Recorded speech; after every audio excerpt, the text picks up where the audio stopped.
to around 16, 17 years old. Okay. So of course we break them up in different age groups and categories, and we treat it like an actual league. So they're able to sit up there and win certain prizes and go to certain tournaments.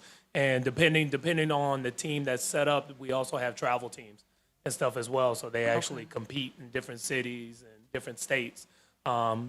For different recognition. My nephew would be interested in that. So yeah, of course. We start them young, and he's 13. Okay. Yeah. Well, either way, it doesn't matter because physical education is very important, regardless if kids play sports or if they're just looking for general fitness. I feel like it's very important to help the youth understand that they can sit up here and live a healthy lifestyle no matter what age they're at. That is very true. Yep. Hi. Hi. Yeah. Them say me talk a phone never that work. All the time I talk loud and nobody not hear me, you know. All right. So you mentioned, all right. So people, before we even talk, let's Mr. Graham speak and tell us a little about himself. Because the first you're forwarding on the show, so let the people them know what you're doing and also what does the D1 on the shirt actually signify. I got you. All right. So I'm Coach Paul. I'm from Vero Beach, Florida. I moved to Orlando probably around 2015. When I moved here, I went to Florida A&M University in Tallahassee. So I moved here right after college. And so when I moved here, I was a fitness trainer. I had my bachelor's in physical education, so I was already working with certain youth groups and organizations. And then I was also doing local boot camps. So when I moved here, I was still into sports, so I was still playing football. So I tried out for a few semi-pro leagues. While I was doing that, I needed to find a facility to sit up here and actually train at. So that's when I started Googling and I found D1. D1 is an organization that is it's a sports facility. It's you train athletics, but at the same time, we also help adults understand their inner athletic ability, being able to do certain functional activities. So long story short, I was there for about 2 years, and then I became a fitness trainer myself there. So since then, I've been operating a lot of programs for the adults, from anywhere from ladies' strength classes to different stretch and recovery, because I'm a physical therapist as well. So I do a lot of stretch and recovery classes as well, because if we can sit up here and get the body recover faster, then you can get to your optimal performance. So I've been with that. I've been with the industry since 2015, and right now I work at the Southeast Orlando location, where I'm an operations manager now. So I make sure that all the programs are listed the way they are. I help go out and recruit. I do different community services and do different events just to help the world understand how they can sit up here and have a healthy lifestyle. Okay. Yeah. So that gave us the insight. Now we need to know the why. Okay. Why did you choose that field? Was there something that happened to you in college, maybe in high school, that moved you towards doing health fitness? Right. So I think the biggest thing for me is that I had some great coaches from elementary school all the way to college that helped me understand what is the importance outside of sports.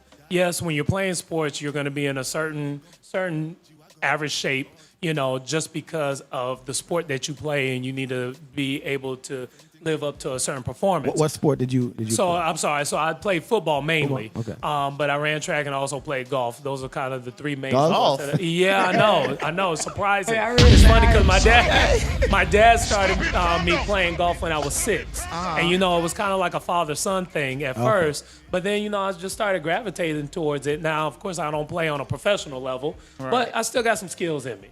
So those are the three main sports that I play. But so the why came from coaches helping me understand how to keep your body healthy outside of sports, because sports is only going to last for so long. So after sports, what do? So you still need to sit up here and be able to understand how your body functions and how you can properly get it to a certain lifestyle as you grow, as you get older.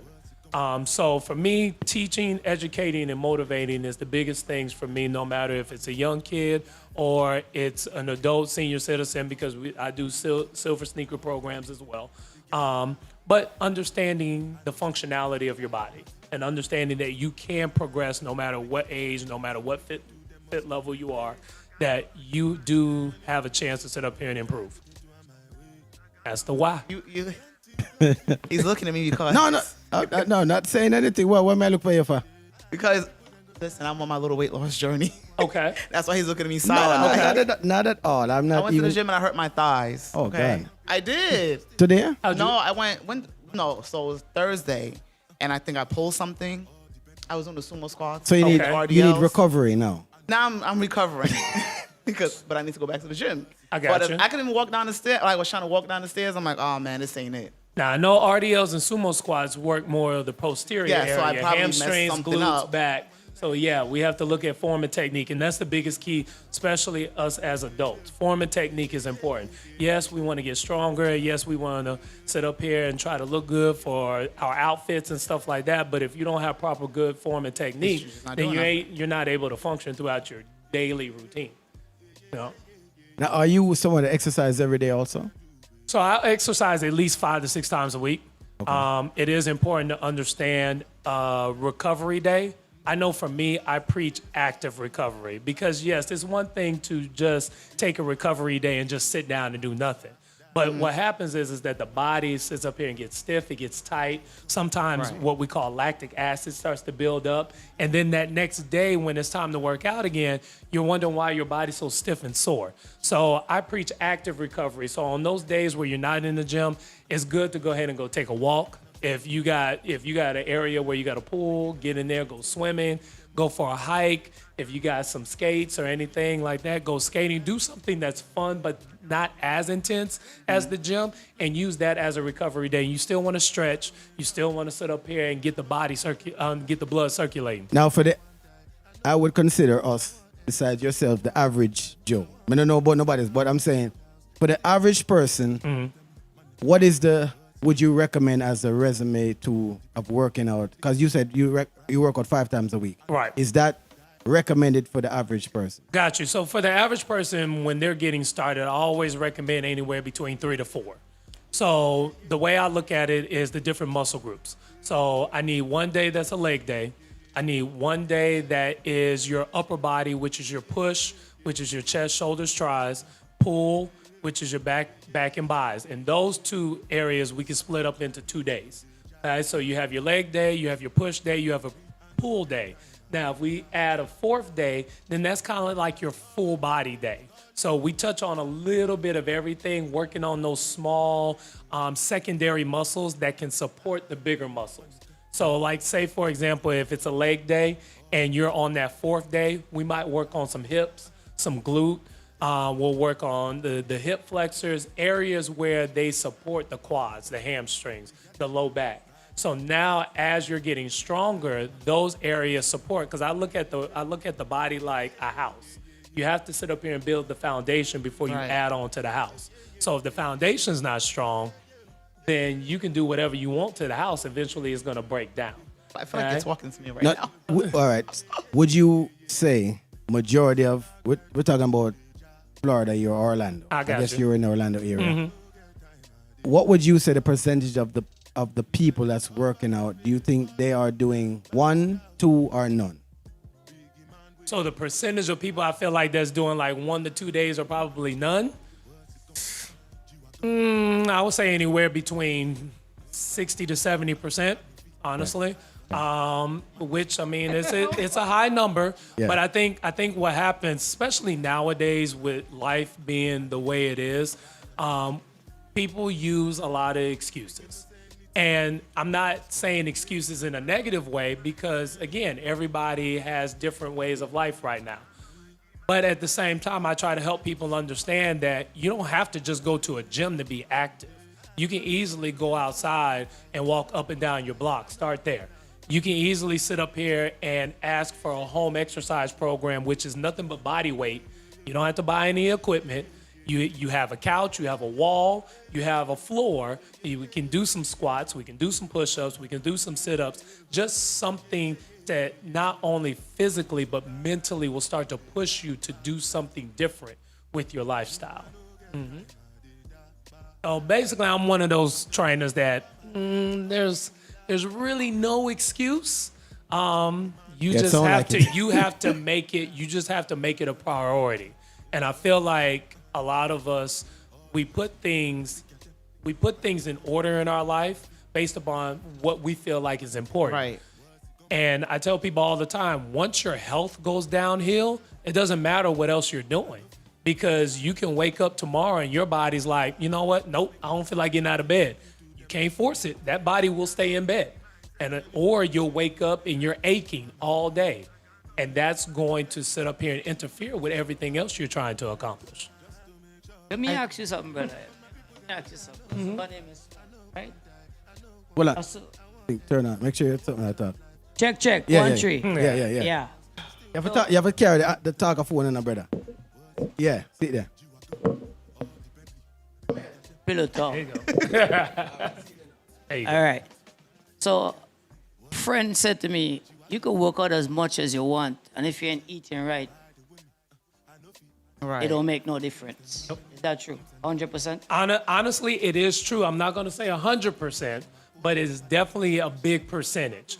Yes, I can sit up here and have a great workout right now in the gym for about an hour, hour and a half, and I can easily sit up here and go through the drive-through and order a number 1, 2, and 3. I know And somebody didn't just like set up. that. I just set up here and messed up that entire workout program. So it is important to understand what you need to eat. Now, What is eating right? okay, What that's is eating right? That's a great question, because it's different for everybody. Right. Like Right. for me, for example, I can sit up here and eat a lot of protein and a lot of carbs, and I'll be just fine because I work out 5 to 6 times a week. My body is now at a point where it's burning a certain amount of calories, Right. even at rest, and my metabolism is up. But that doesn't mean it might work for y'all. We have to figure out a diet program that fits with the fitness level that you're at right now. The more you work out, the more you need to feed your body. It's like driving a car. The more you drive that car, the more gas you have to put in it. So the more you work out, the more you have to eat. Now we have to understand what you need to eat. Now, let's break that down real quick, and I'm not gonna get too crazy in it, because sometimes what people will sit up here and say, a whole bunch of vegetables, a whole bunch of fruit, a whole bunch of this, that, and the third. The question is how does that food digest in your body? Because I can give you a all vegan type, diet program, but that doesn't mean that food is going to digest well in your system.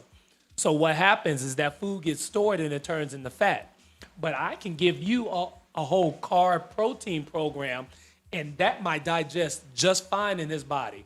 All the nutrients go to the right areas. Right. And now he's getting in shape and he's eating steak and potatoes, and you're trying to figure out what's going on with your body. And technically on book, your items look healthier than It his. is, right. So now you have to start understanding, okay, how does my body digest food? So that's where it can get a little tricky, but at the same time, diets can be very simple as long as you stick to the circle of what you need to eat. Time now in eating. That's very important as far as what time you eat. At what time to eat? Yeah. So, great question. And the reason why I say great question, because I have clients that have like overnight shifts. So Yeah, they're that was not me. so they're not eating like the regular 9 to 5 That's type why I people. asked that. Right. So the thing is that you have to eat based upon your lifestyle and your schedule. So my overnight clients, I might tell them, yes, you need to eat something at 2, 3 a.m. when you get off because you didn't eat nothing for 4 or 5 hours. But it needs to be something very, very small because you're going to sleep right after you eat that. So whatever you eat is stored, right? But you might have a 9 to 5, and I'm like, okay, you wake up at 5 o'clock in the morning for the reasons that you wake up. As soon as you wake up around 6:30, you should be having something to eat to get your metabolism started. So it's a lot of questions that I ask my clients because, again, I can't give the same regimen or give the same information to both people if your lifestyles are different. So, yes, to answer your question, if you had a lifestyle that was like this, then I would have to talk to you and tell you, hey, well, you're going to have to eat like this and at these times because that's what fits your schedule. Because I usually eat late. But again, the same person who tell me about all this exercise and it wouldn't make no sense because I eat late. I say, yeah, but I eat late, but my body is used to that. You know, I've been doing that pretty much all my life. You know, I mean, most West Indians eat late anyway, but you know. So I don't know. And eventually what happens is that the body starts to adapt to that. Right. To that regimen. That's what I'm thinking. And yeah, so, right. but again, it does just boil down to, okay, now what am I putting in my body around those times? So that's it. So the later it gets, the lighter you want to eat. And then if you're still, because if you're still up and you got an overnight shift, your body's still burning. Your body doesn't really truly slow down until you're at rest, like true rest, and basically sleep. Well, when I used to work nights, I feel like, I don't know. Because I would eat like, well, the caf will open at 2 a.m., so that's normally one. Let me stop lying. We'll snack the whole night. I mean, because the truth's gonna come out. Let's talk. That's why I love talking to my clients, because eventually you start telling So on I'll yourself. go in at 7 p.m. and we'll start eating from 7:05 all the way to 7 a.m. Like we're snacking all night. And it's like, okay, we have the donuts because then the patients will bring us I'm donuts. sorry, you got what? Donuts. Okay. Yep, go ahead. Then it'll be like, okay, I gotta get some chocolate. Now I gotta get some popcorn. And I feel like we was just doing it to stay up. Yeah. Then it's like 2 o'clock in the morning. Now we're all getting salads from upstairs after we done ate pizza. After ate from all 7 that to junk, right. from 7 to 1. Now 2 a.m. we're getting the salad. Then 4 o'clock now I need more coffee and it's like extra sugar and extra everything. So, and then I go home. I get home at 7 o'clock and 7:30 I get home in the morning, and I'm eating a whole bowl of cereal because I can't sleep. I just can't go home and fall right asleep. And I'm just eating again. And you can't sleep because you just had pounds and pounds of sugar. Not just that, because I'm up, because I'm working overnight, and it's kind of hard to just go home and just straight fall asleep. So the sugar, that might be it. Yeah. That's But then I fall asleep like around 12 o'clock, and then I wake back up at 3, and then I won't eat nothing. Right. Because like I'm not hungry, so I'm not eating anything. Then I'm leaving back to go to work at 7, and then the whole thing starts all over again like that. So then if you was my client, I would say, all right, so I understand your schedule and your lifestyle. So yes, you are going to eat differently than a lot of people that have certain hours and certain jobs. So I would say the snacks, as far as the donuts, the chocolate and stuff like that, let's find a substitute. Let's get some yogurt. Let's get some trail mix. Let's get this. Even because the thing is, basically what I'm going to be looking at is that we're trying to sit up here and look at your sweet tooth. Because that's basically what it is. That's my problem. And I there's healthier options that are still sweet. And so we would look at that. And then the times that you wake up and you're like, well, I don't feel hungry. I get it, but we got to sit up here and put something in our body. So I would say put something light as far as a small shake, a small bowl of fruit, something, because when you don't put anything in your body, the metabolism doesn't sit up here and raise up. Okay, and then the other thing. You mentioned the trail mix. I like the trail mix, you know. I don't But like doesn't the trail mix like, have a lot of sugar in it also? Right. Don't some of them nowadays have M&Ms. And it's the raisins I don't like. I hate raisins. Right. So I was about to say there are different types of trail mix. Yes, you have your trail mix out there that's basically like a whole gumbo of candy. But then you do have your trail mix that's out there that is, your pecans, your But not your all raisins, nuts is healthy. Like you got like peanuts. I know they said peanuts are not healthy. Like walnuts are healthy. Oh, sorry. But I just eating peanuts. It's like, what is that?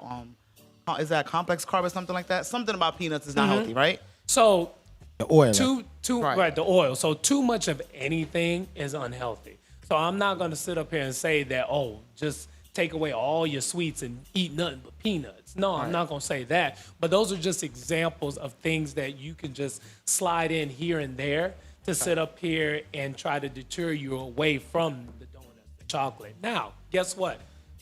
I'm not saying that the donuts and chocolate are just like absolute no-nos. But the thing is that we have to understand moderation. People ask me all the time, well, Paul, how are you able to eat this? Because, you tell us this. Well, I mean, it's because I got my body to a point to where it's burning 800, 900, 1,000 calories on a regular. And we're trying to get your body to that point. So now you're able to adapt and move around when it comes down to your nutrition. November 4th, right? I'm gonna be at that weight. That's your goal? That's my goal. Okay, so you haven't came and saw me yet, though. Nah, it's gonna be like Okay. 15 pounds. Okay. Realistically, it's 20. I'm not talking about no 15. Gotcha. 20 pounds November 4th. All right, we have the scale somewhere over there, so but we'll see. As I've been mentioning, and the reason why I bring up the actual amount of people, right? So you said about 60-70% of people are not actually doing anything more than maybe a day or here or there. Right. And those people are probably, they say go outside and walk, because a lot of people are not willing to pay for membership to go to a gym, or maybe their work schedule doesn't enable them to actually go to a gym. The people that are at home that is not buying nothing for go work out with. Is the walk a good substitute for working out? I mean, I know it's going to help you with some form of endurance, but Right. what else does a walking help? So at the end of the day, if you're at home or at work doing nothing, doing something is always going to help. I look at, and again, I look at walks and swimming and skating and stuff like that, more of your active recovery, because yes, depending on your fitness level, it might not sit up here and raise up your heart rate high enough to where you get into that fat burning zone as long as you should. Yeah, you might get there because if you're a beginner when it comes down to fitness, yeah, your heart rate's gonna go up no matter what type of activity you do because your body's not used to that activity. But eventually your body will get used to that activity. And now your heart rate's not raising up high enough to sit up here and get into that fat burning zone. So eventually what's going to happen, you're going to start getting frustrated like, okay, I'm doing all these walks. I've been walking for 3-4 months.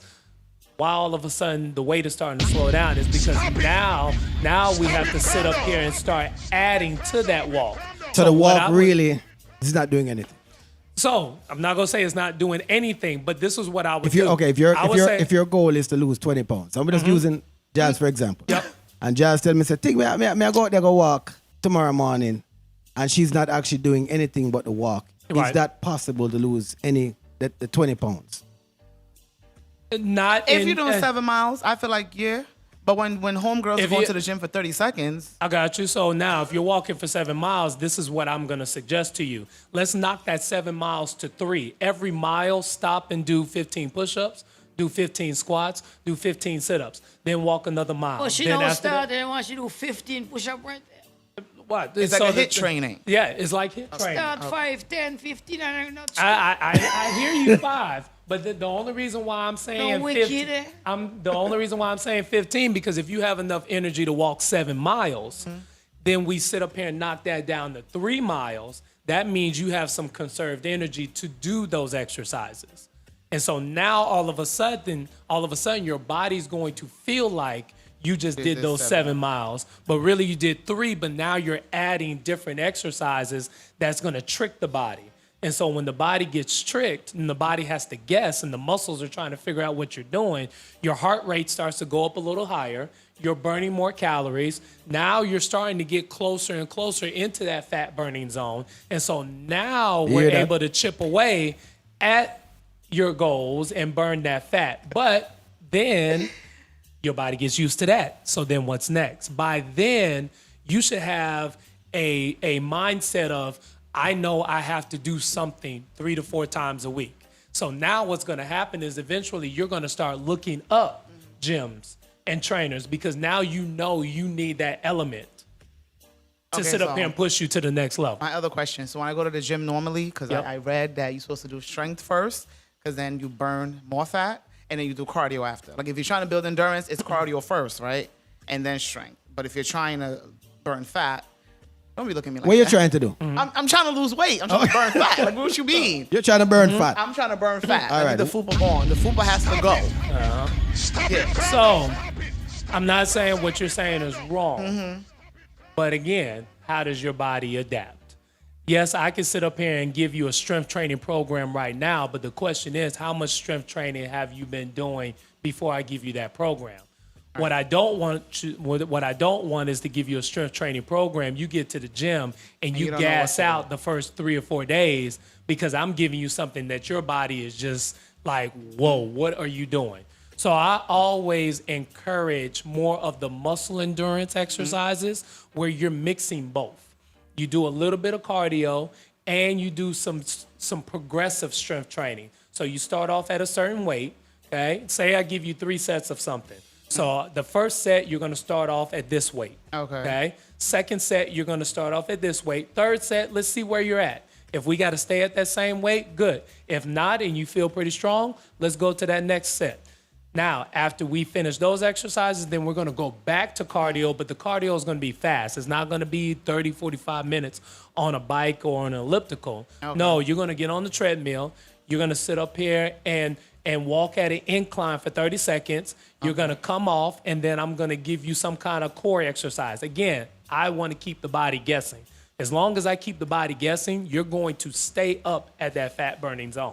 And so now your 45-minute hour workout, you done burned about 400 or 500 calories, and you don't even realize it because you've been doing so many different things. So I'm big on the functional circuit training because I like for my clients to sit up here and be shocked every time they work out with me. Their body is your fun. exercise are based on weights, is it, or some kind Everything. of electrical move? Now, No. do you train with like dancing, or you are like I'm saying?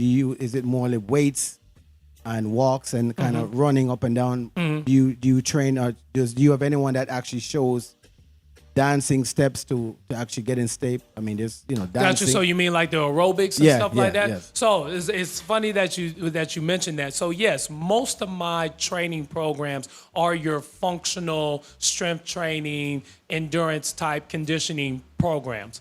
But me and a few other trainers are collaborating to sit up here and start to introduce your aerobic step type classes, but in a functional strength manner.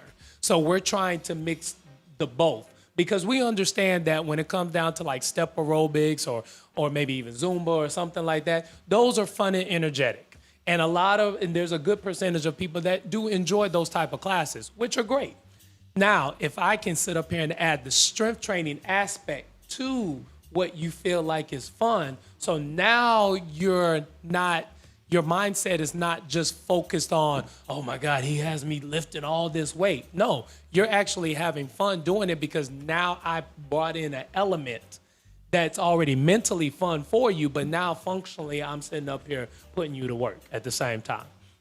Have you ever been to carnival? I have not. You have not.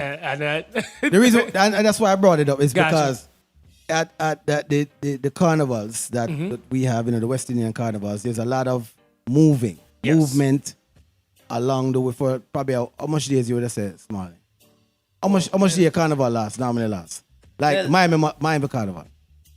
Carnival itself is one day, but events is like the whole week or so. In Trinidad, Carnival is 2 days, Monday and Tuesday, but the event is like the whole day a month. Okay. And in in our West Indian culture, there's a lot of movement for about a week. So you literally have to be fit and can drink. Basically, are the two of them something there. Have you had anybody? The reason why I'm asking is because would you say you deal with people from the islands or mostly American? No, I do have about at least 20 to 25% that are from the islands or different countries. Yep. Okay, so and then they've most spoke about the different type of food, the curry goat, ackee and saltfish, and those kind of foods there, right? Now, with that information, are you able to?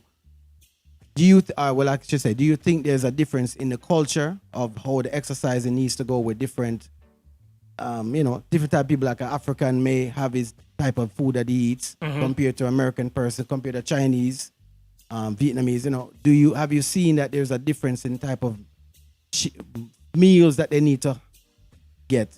So I haven't seen a difference as far as changing up their meals, but I have seen a difference as far as the amount of different products that different cultures eat. And so I'm very mindful of that because first of all, of course, I don't want to take away anything that your culture enjoys and loves and is a part of you. So then I look at, okay, how can we complement those items to sit up here and either make them a little bit healthier, or let's figure out a program that makes sense with the styles that you eat. Because let's just be real. At the end of the day, the way you know your culture or your country eats, that's not changing. You know, that's in you. So the thing is that you still want to eat like that. There are certain items that you're like, no, I'm not giving that up. Right. That is in me. You know, so good. We're not trying to give that up. But guess what? Let's just moderation. Is there another vegetable we can add to that meal? Is there something? Is there another type of carb that could be a substitute? If so, cool. Let's look at it. If not, that's fine. Then let's look at how much sauce you might be putting on it or something like that. Because sometimes just changing the amount of sauce you use takes away a certain percentage of salt, takes a certain percentage of sugar away. So now you're looking at your body's going to adapt. Somehow, some way, you're going to lose inches, you're going to lose fat somewhere because you just took something out from your body that is used to it. So that's what I would look at. And then to answer your question as far as carnivore, I always ask my clients, you know, what is their daily active activity, regardless if it's their occupation or traveling or something like that.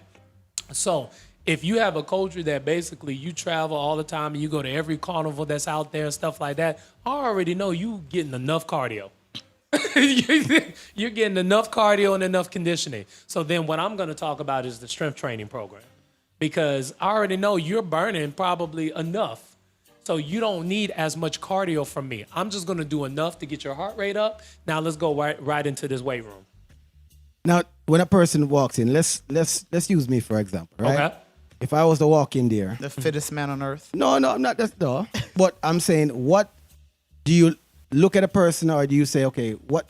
Let's see how much you can lift. Is there like how do you gauge what a person needs to do? Gotcha. So let's say I'm saying I'm not trying to lose weight. I'm not trying to lose no weight. So what would be my exercise plan that we talk about? So, of course, I always set up an assessment the first time I meet someone because, again, you don't know. Just because somebody looks a certain way, that does not mean that they're as strong as they look, as healthy as they look, or anything like that. So I always set up an assessment, but I set up the assessment based upon the things that we talk about. So I will have a conversation with you regardless if it's on the phone or if you walk into the gym. The first 15, 20 minutes, we're sitting down talking because I need to understand you. I don't want to just throw you out there on the turf or in the weight room and I don't know anything about you. First, I need to know if you got any health conditions or injuries. That's going to be very important because if you got asthma, I need you to make sure you got your inhaler. If you don't, we're rescheduling because I don't need you passing out, okay? If you have chronic joint pain because of some type of injury or trauma or anything like that, I need to know that. So now I already know what adjustments and modifications I need to sit up here and look at.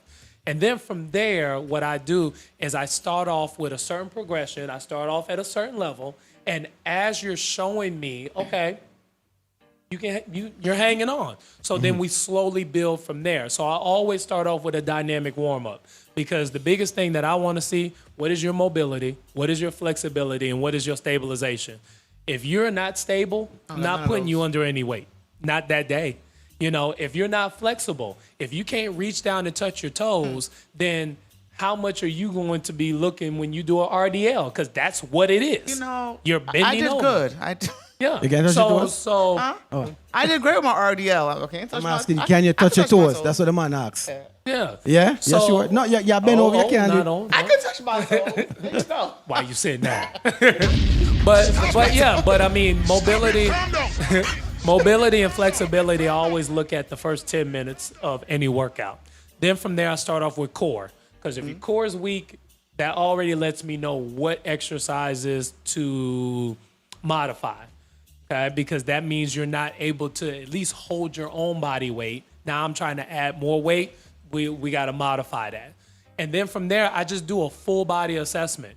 Let me see what your overhead movement looks like. Let me see what your squat movement looks like.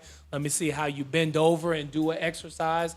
When you bend over, are you able to hold your own and keep your core tight? And your core is not just your abs. It's your low back, it's your glutes, it's your hamstrings, it's your diaphragm. You'd be surprised, from your diaphragm down to the top of your quads is your core. From front to back. Yeah, exactly. And see, a lot of people thought it was just, nope, it's not just the stomach. Wow. Why do you think majority of Americans or majority of people have low back issues? because they don't work that part of the low back, but that is part of your core. So I would go through all those assessments, and then we would sit down and talk about your program and where we need to start and what our end goal is. So people, if you're just tuning in right now, we're talking with Paul Graham right now. He's a fitness trainer in Orlando, so you can definitely look up the brother. We have Smaille over there, so, and we have my host over there, so Jazz. We're beefing right now. Right, so just in case you're just logging in and you're like, what are we talking about? It's health right now. So health and getting the body ready. So here's the question now. In 2023, a lot of people are bypassing the health, the exercising part and going straight for Surgery. the operation, right? They're thinking that's the quick fix. And a lot, we've had people on the show explain us that, you shouldn't just do that. You should also exercise, whatever like that. But we was also told that once you get the surgery, you have to exercise at that point. And I don't know if people realize that you have to still exercise, or you'll gain back the weight and you'll be right back where you started from. Now, is that correct? Or is there something that they remove that doesn't allow you to gain back the weight? So, and again, everything that I'm saying is things that I've been educated on, things that I've researched. So, I mean, of course, there's plenty of research out there. So everything I'm saying, I know there's going to be people out there that's like, nah, I read this, I read that. Just listen for a second. Okay. All right. So when it boils down to the body, and to keep it very simple, yes, if you go get some type of liposurgery or anything like that, yes, they're taking out, they're sucking out the fat, right? Right. The problem is that the body is very smart and understands how to keep the cell of the fat. I don't care what anybody says, that cell is still there. Now, what happens is that, let's say you get the surgery and you don't work out, you're still eating the same. What's going to happen is that the fat is going to travel other places first. So now, let's say Like you their did neck? lipo. Yeah, so you did lipo on your stomach, right? So your stomach is still going to be somewhat slim and stuff like that, but now all of a sudden, now it's your arms, now it's your shoulders, now it's your neck, now it's your legs, now it's your butt, now it's your hips. Your waist still looks all right, but everything else is starting to sit up here and grow. But then what happens is that eventually that fat is like, well, I done been everywhere else. Go back to the stomach. Let me go right back to that waist. And so then eventually now, Is there like a years on this? I mean, it really, Everybody's Is that time on that? it really depends. It depends The on ladies will want to know right. that part. It depends on everybody. Everybody's body type is a little different. So I mean, fat kind of grows. Do you at work out different with spots. women and men that has transitioned into that kind of? Into the surgery Yeah. world? Yes, I do. I do have some clients that have had surgery either recently and or in the past. And we have our talks because, of course, me, as a fitness trainer, I'm always going to be like, all right, what are we doing this for?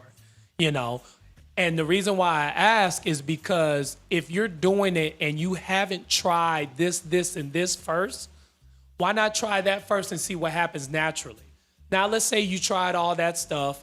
You still got some excess skin and you still, hey, Right. it ain't happening the way you want it to.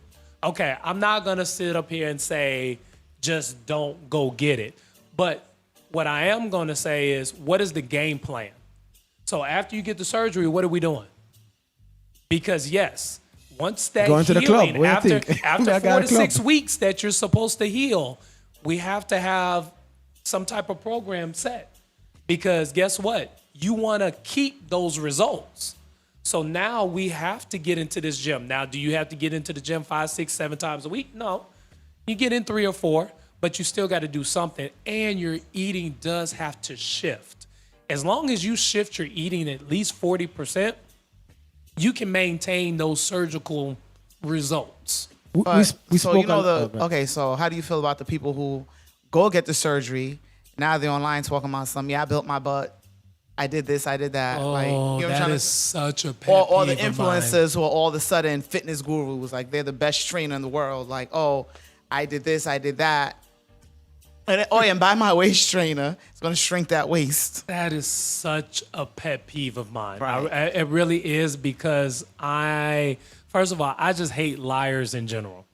I really do. Like that's a big big concern of mine because you do have individuals in this world that do look up and are motivated and inspired by certain influencers. Right. And so if you sit up here and you go do all this surgery and stuff like that, and then you get back on IG or Facebook or whatever, and you sit up here and talk about, oh, I did all this and I did it natural, come buy my tea and do all this stuff or whatever, you're basically sitting up here getting over on people. And then you wonder why people go through certain levels of depression, anxiety.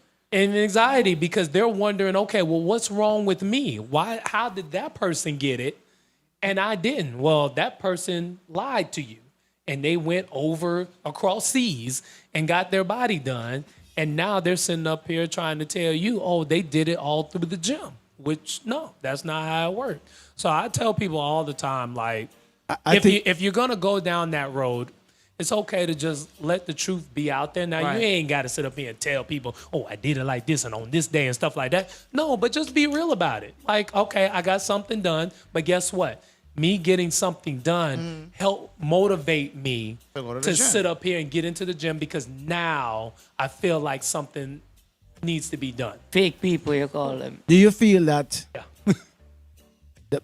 I guess, do you see, because you're there, so a woman falls into the gym, or a guy, because men can't get surgery too, right? Yes, men can get surgery too. They can lie all they want to, but So we start.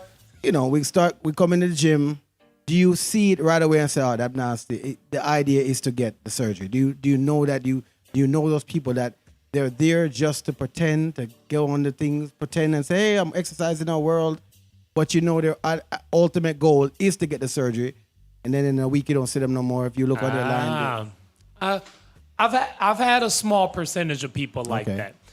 And the reason why it's been a small percentage, because when people get to know me, they realize how serious I am and how dedicated I am to fitness. And so they don't play around with me like that. They know at the end of the day, if you're only here for that reason alone, I'm going to see that, and then eventually we're just going to have to part ways. And because I don't want to just be, I don't want to be a gimmick, and I don't want to be played around like that. Now, I have had individuals that it seemed like they were coming in like that, but then after a while, a lot of talks, a lot of motivational stuff, you start to break down what's really going on. And then you realize it's more personal things. Right. And so now they trust me.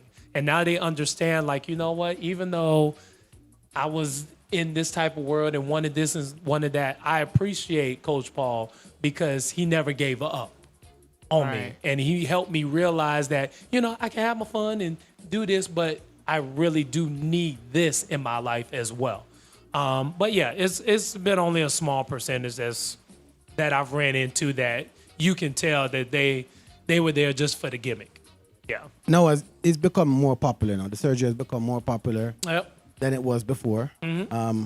That's what it is now. I'm not looking at you, Jasmine, for no reason. It's too much to me, honestly. All right, and so we spoke a lot about females. So we bash them and tell them say it's not good. But why do men do it?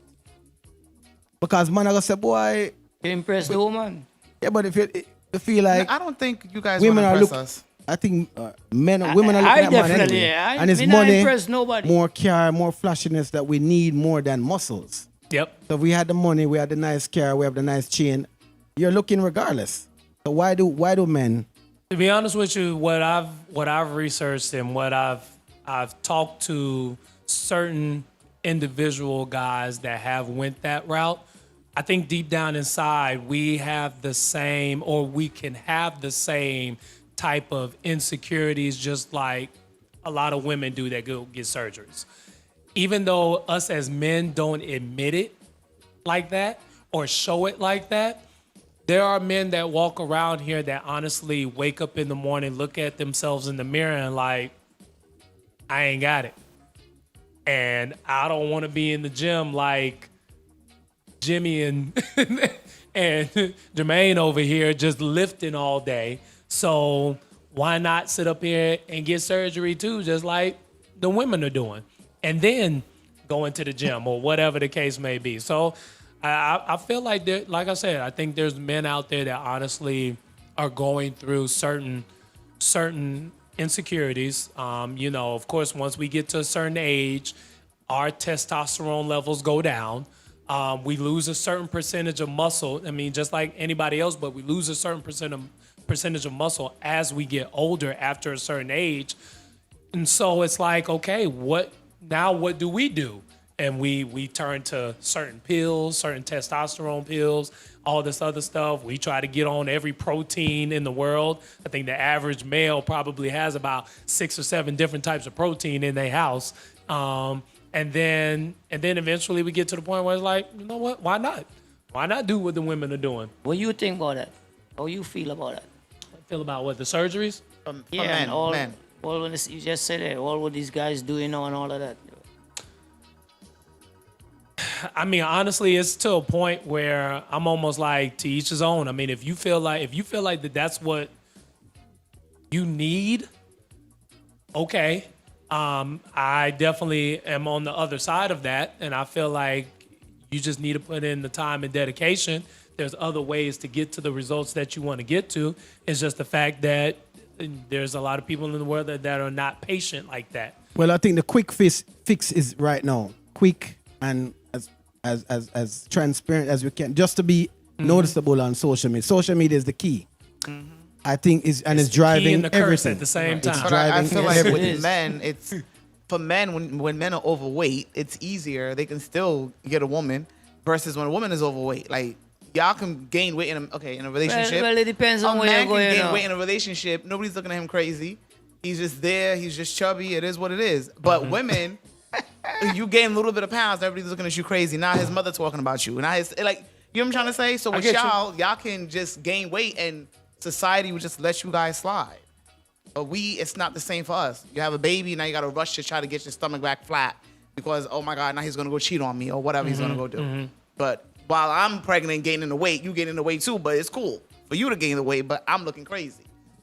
So I think, and just to answer that, and again, I'm not a woman, so I mean, you know, I understand, but I think definitely social media has really Changed life. changed lives Yes, changed in life. a lot of people's perspective, because most of everybody, but let's just talk about women. A lot of women, y'all are just on social media, just scrolling, right? And for majority of the women are either in surgery. Majority of women, they might, you know, work out for real and are in shape and stuff like that.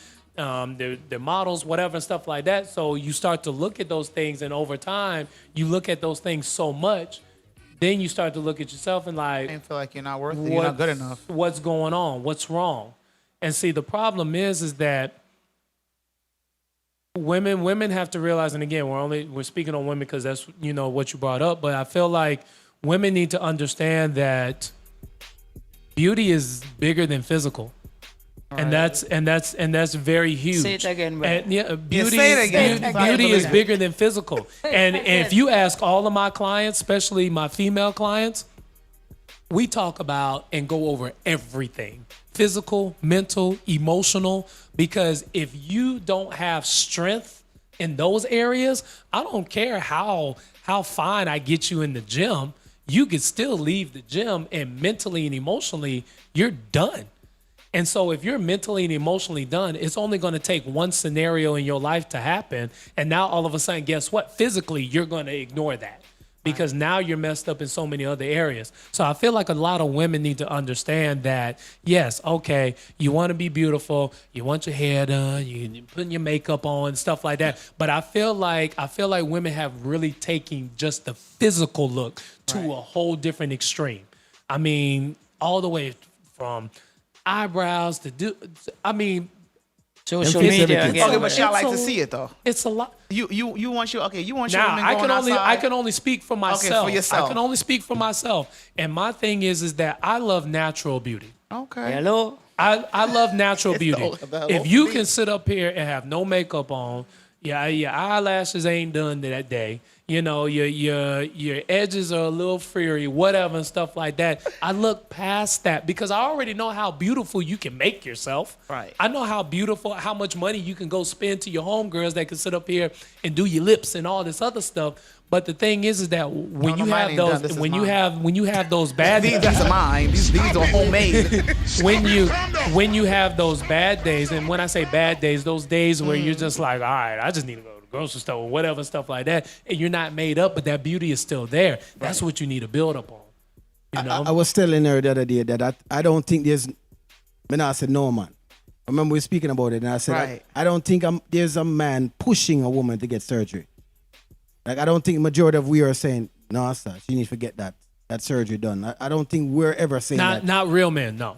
I think it's most like as just social It's us media and seeing looking each other women women. wanting to look like other women. Yeah, Right. there's no man Then saying eventually y'all all look the same. Then what Right. happens? Yep. Well, yeah. I mean, majority of women, all right, got big That's butts. the full got- fashion got life. Nice I breasts. need to leave it alone. And slim waist. So now what? We all look the same. Let me say this on that. I'm not in the fitness thing and all of that. I don't have time for that. Right? As a small man, even though the belly get kind of a little big. Yeah, but the belly that you guys get. Let's talk about that after. belly, yeah, but some women love big belly man. So, you know, but anyway, what you're saying there is how you feel within yourself, you know. You as the individual person. If you love yourself the way you are, forget who think whatever it is. If you happy, the end of the day is happiness. If you happy with it, live your life and enjoy your life. You know, That don't was worry true. about the I'm not cutting social us, but- media thing. That's the problem. No. Yes, we might believe it. We might believe in ourselves. We believe in our love. We believe in everything. Your guy road now is a different story when the world don't believe what you believe. Yeah. And they're influencing you to believe this route is better than your belief. But that's your mentality and how then strong now- it is come now. Yeah, well, the strength, but we still like people that say, boy, I'm glad, I'm happy with how I look.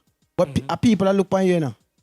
Yeah. So if all of we gone this club now, all of we gone at this club now, you say, boy, I'm rather the music over this and it's you alone. And everybody's over here, all feel left 300 out. people. You're going to feel left out. So Yeah. guess what? You're going over this club too and join whatever they're doing because, yes, we can be individuals. Yes, we can stand by ourselves. But it comes to a time where we still are the people and we are trying to please something. That is correct also. That is true. But at the same time, you got to live for you, not Yeah. for others. Yeah, no, you're yeah, right. yeah, Absolutely. there's some things in life, you know, like you say, everybody's in that club. I'm over here by myself. You won't go in the club too. Because you go in the club, that doesn't mean you're going to do everything they're doing in the club. Yeah. You know what I'm saying? You're not going to do that. That's like a selector as a DJ. You're not going to come and play the same exact thing that other DJ just play. Because you're a Right. selector, you're a DJ, you know how you're going to do your thing different. But you're in the same club. If you understand what I'm Yeah, saying? yeah, me get that, me so get that, it's you right. within yourself now. Right. Right. So let me add on to that. The first question I'm going to ask is, what is in that club that you feel like you need? Because and I'm coming from myself, like I'm more a acceptance. homebody type person, honestly. You know, do I go out and have some fun? Yeah, but for the most part, I can have plenty of fun just doing my own thing. So while thousands and thousands are in that club, and it's only a couple of hundred of us over here, to be honest with you, I might be having way more fun over here because I fit in this realm. And so that's when it comes down, and you just said mentality. I make sure that when I'm training, I think a lot of people gravitate towards me because I don't just train you physically. I train you mentally and emotionally as well, because eventually you do, as you're building confidence physically, you should build confidence mentally and emotionally. So now when you do go on social media and you see Somebody are calling. Somebody's calling. Look like you have a question. Uh-oh, who calling? What's the question? Pillow Talk, you live? Oh, them hang up. Okay, sorry. False Continue. Oh, False okay. alarm. So basically, if you train, so basically, as you're getting physically better, you want to figure out, okay, how can I get mentally and emotionally better as well? So it's a lot of podcasts that I share with my clients, a lot of motivational speeches that I share with my clients, because again, yes, the world can attack you. The world will make you feel like you ain't doing nothing right. and you have to go this route. Somebody done? The world will attack you. You know. The world will attack you. The world evil, especially when the world sees you doing better without doing all that stuff. That's when all of a sudden the so-called friends, all of a sudden family, all of a sudden associates, all of a sudden now everybody's acting weird towards you because now you getting yourself better. And now people want to know, well, what you doing? How you doing it? Oh, you didn't go that route? So what you doing? Right. And now all of a sudden you got to fight against that, but then you have to have a certain mental and emotional strength to be ready for that. People talking to Paul Graham right now. Tell them how them can get in touch, because you mentioned you have a time limit here and everything. Yeah. So tell them how them can reach you if they need to get in touch. Okay, so I mean, of course, I'm on Instagram.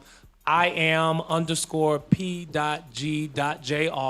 On Facebook as well, Paul Graham Jr. Definitely send me a message through Instagram or Facebook. Then I can give you more of my personal contact. I do have an email, paul.graham@d1training.com. Also, you could just pop in if you want to at the gym. Again, it's D1 Southeast Orlando on 206 North Dean Road, Unit 100, Orlando, Florida, probably about 20, 25 minutes away from here.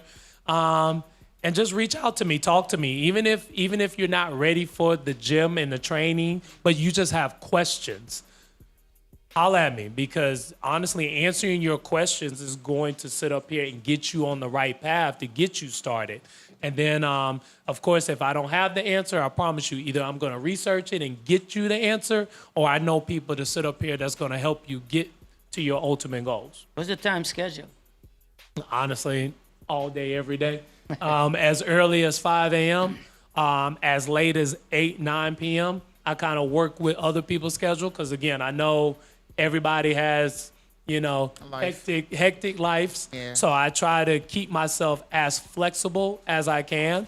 And I just ask people to give me their daily and weekly schedule, and then we set things up. Try to keep it as simple as possible. I have a question for you. Yeah. Tell us a story that went from, like something, an inspiring story that you've worked with one of your clients that you were working with them, they lost the desired weight, and it could be an extra, like maybe they lose 50 or 60 pounds. Mm-hmm. Do you have a story that you have a client that you was like, you push and they were ready to quit, and because everybody wants to get in shape first of the year. Right. By February, there's no longer there anymore. Right. What then happens? Do you have a story that somebody was able to, even if they quit, they came back, they was able to get to their goal? Mm-hmm. So, and it's not just one individual, but I will just speak upon the concept. So I've had some clients that they'll start with me, and yes, they're at a certain fit level when they start with me and at a certain weight size.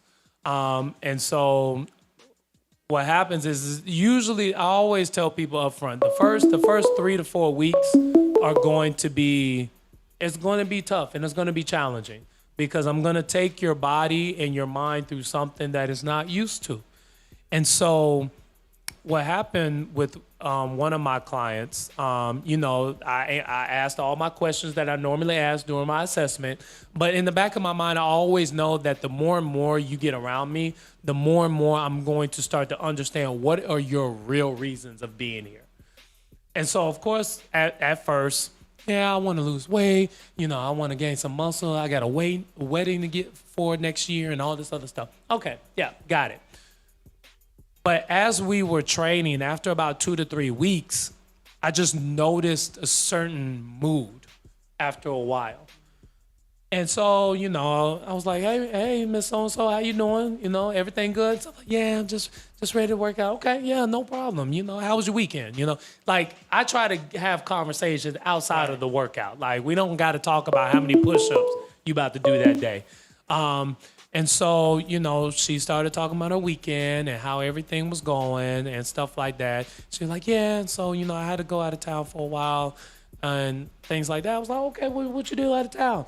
Oh, well, just family stuff. Okay, well, I hope everything's all right. I never ask what your personal stuff is going on unless you want to talk.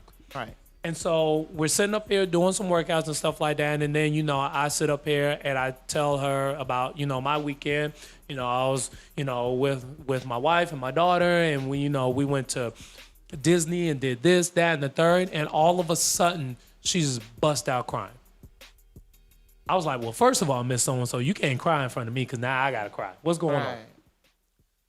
Well, I just, you know, just want to sit up here and tell you that I definitely appreciate who you are. I was like, what do you mean? So he's like, you're a trainer. Of course, you're trying to get everybody as healthy as possible. But she was like, you don't realize what type of inspiration you are because you always show how good of a husband you are. You always show how great of a father you are.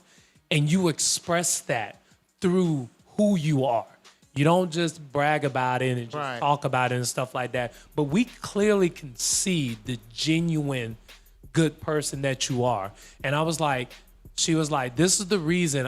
She was like, I'm not going to lie. I hate working out. But she was like, I love coming to you as much as I do because you inspire me to do better in my life. And then that's when she broke down, you know, marital issues and her kids, you know, stuff like that. So now I'm getting the real spill of why are we here? Right. And a lot of times people don't realize, and again, this is where that mental and emotional state comes from. Working out is not always about physical, trying to burn off fat. Sometimes you just need something that is a stress reliever. Right. And when you release that stress, you'll be surprised how much of the physical starts to sit up here and change. Because now you're taking away a lot of negative stuff that's been built inside you that is now released. So now you feel better when you do things that are more productive. And so that really brings out a different side of you. And so once we broke that down, all of a sudden the next few months, losing 10 pounds. You done lost 15 pounds this month. You done lost another 10 pounds this month. That wasn't happening the first month.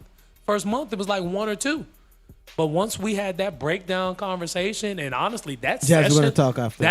That session was nothing but us just sitting there, just looking at each other and crying it out. And I tell people, sometimes you need sessions like that. You do. If you're going through life, guess what? Yes, I'm your trainer. I'm not a psychologist, but it's okay to release yourself.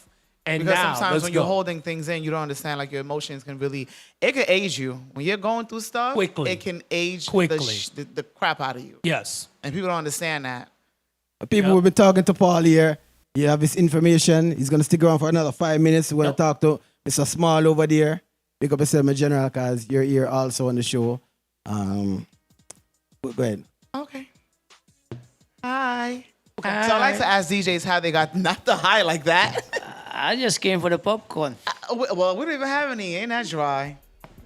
So how did you get your name? Because that's something I need to ask these DJs. Like, that's my question all the time. What is my name? How did you get your DJ? Do you know what my name is? Smallie? MADMANSMALLIE. How did you get that name? It explains itself. First of all, look You're at mad me. and small? Yeah. Look at me. I'm Is only somebody- 6'7". 6 foot. Man's feet dangling off the chair. I have to look like, now I know I'm not losing my mind. And I am a madman, you know. Yeah, I mean, the name is self-explanatory. Some people have some name, you know, especially Caribbean people. We get some names just like, boy, where that name come from, you know, but Right. I'm a madman. But who gave you that name? Who just looked at you one day and decided you was a madman? And what did you do? The madman is gonna come naturally. The Smallie, of course, you know, Yeah, most small. when you small is either you shorty or little one or what, you know. Mm-hmm. Smallie just came in and I just ran with that and you know, with that, you know, madman. Stinky and tell you, you know, when I'm on the stage, I'm on the mic, I'm a madman. Yeah, it's really a different person, but he in the greatest way. Yeah. The brother there is very lively, well of energy. I mean, most of the song them that they put out are very energetic, so he has to be energetic with the songs too. So that's the name, you know. MADMANSMALLIE. Okay. Yeah. Yeah. 6'7", Madman Smalle. 6'7". You never asked him how him get female as coach? I mean, it's his name. No, his name is not coach. His name is Paul, right? But he's a coach, so it's his title and his name. Okay. Like- But you like name 1 plus Madman 1 is Smalley. 2. Now the Hey, same trying to thing. come You the for man me? named him Small already? As in His physique. height. So how height. about Biggie? Well, we know Biggie's big. No, You can look at Biggie and see that his name is he's Biggie, so that's why his name is Biggie. all right, but Smaille. But I mean, Anyway, do you think, Michael? So Smalley, how long have you been doing the music? And tell us the history about Smalley. What brought you right here? And let me tell you something. You brought a fitness. Show the buckle away I drink right now. what is that? No, thing? no. Show the man the amount private. of calories. What is that? This is what I'm drinking. That's what he's Oh, is that drinking right now. Roots? What is that? Yeah. You tell us if that's something he needs to be drinking or the water right next to him that I provided, because I know fitness man is going to be here tonight. You bring Roots. Anyway, go ahead and tell us about That is a health thing. See, it's for your health. It's good for the mind, the body, and the soul. Right. What part of the mind, body, and the soul? Well, it depends on where your mind is at the time. Clearly. With because what I- body? That's You your drinking that like you got a hot date when you leave here, but okay. No, nothing like You that. know what's But going on? to answer your question, pretty much all my life I'm into music. You know, I mean, from back in Trinidad as a little boy, I used to beat drums, African drums. You know, moved to New York. When I moved to New York, my eldest brother, rest in peace, he's one of the big DJs at the time in Brooklyn. You know, and I just always had the love for music and always want party and all of that. So I used to tag along and get into it, like, you know, always love my music. Music is the fruit of life. Yes, it is. You know, you just gotta find your flavor of it, but, you know. So that's you know, so all my life I pretty much into music. What's your favorite genre? Like you a soca? Well- And that's me being Hold on, Pillow Talk, you're live. stereotypical, right? somebody calling. Hi, Pillow Talk. Hello, how you doing? You have a question for Okay, one of the guests? So, yeah, it kind of goes back because I've been trying to call and I couldn't get through. But nevertheless, fast forward. So as opposed to this whole surgery thing, like, I don't know, it's like a lot of women, Oh, so there's a question on surgery. Okay. yes, Go ahead. We're question listening. on surgery. And you sound low, but I can hear you. Surgeon Paul is So, here. yes. So a lot of women, like, they wear weaves, eyelashes, put on makeup, but then they have a problem with women that get surgery. Like, if you could have your makeup where it never came off, or if you could have your eyelashes or your lace front that you never had to take it off, I believe a lot of women would keep that, right? So if that option is there for, or let's say even braces, you don't like your teeth, so you have decided to put on braces, and it's a cosmetic surgery, right? So if that option is there and it's available, a lot of women would do it. And so when women say, oh, natural, like, none of this stuff is natural. When you go outside with a wig, with eyelashes, makeup, it's not natural.